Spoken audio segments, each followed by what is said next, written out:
আমরা কোনো কিছু চাই না। এখন শুধু আমাদের চাওয়া এবং পাওয়া অতীতের ফ্যাসিস্ট সরকারের মতো যেন আগামীতে কোনো সরকার ফ্যাসিস্ট হওয়ার সুযোগ না পায়। রয়ের নির্লক শাসন বাস্তবায়ন করা হয়েছে।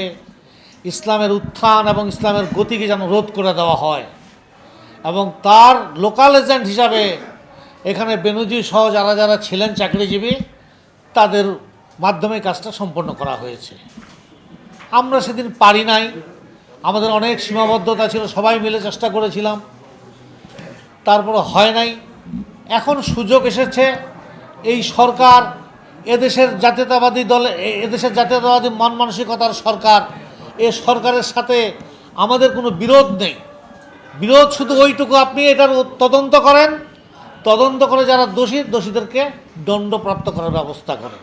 আমাদের চাওয়া এবং পাওয়া এইটুকুই, কারণ আপনি একজন আসামি ছিলেন।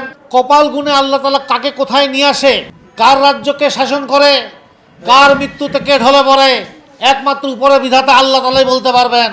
সময় এখন এমন জায়গায় এসে পৌঁছেছে যে এখন আপনি জুলাই সনদ বাস্তবায়ন করবেন কি না, আপনি গণতন্ত্রের পক্ষে আছেন কি না, আপনি কি আপনার ধর্মে বিশ্বাস করেন, হ্যাঁ অথবা না।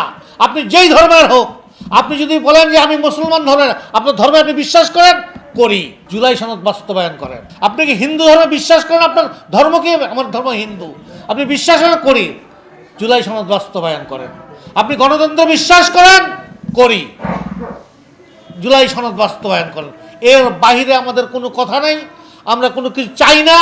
এখন শুধু আমাদের চাওয়া এবং পাওয়া অতীতের ফ্যাসিস্ট সরকারের মতো যেন আগামীতে কোনো সরকার ফ্যাসিস্ট হওয়ার সুযোগ না পায়, এটাই আমাদের প্রথম চাওয়া এবং এটাই আমাদের শেষ চাওয়া। এর মধ্য দিয়ে আরেকটি কথা বলতে চাই, মাননীয় প্রধানমন্ত্রী, আপনি কিন্তু নতুন নতুন অনেক কিছু সৃষ্টি করেছেন, নতুন নতুন অনেক কিছু আমাদেরকে উপহার দিচ্ছেন, দেশকে উপহার দিচ্ছেন। শুধু একটা কথা মনে রাখবেন, আপনার মায়ের পাশে যারা ছিল তারাই কিন্তু এখন আপনার পাশে। আপনার মাকে তারা সেদিন ভুল বুঝিয়েছিল।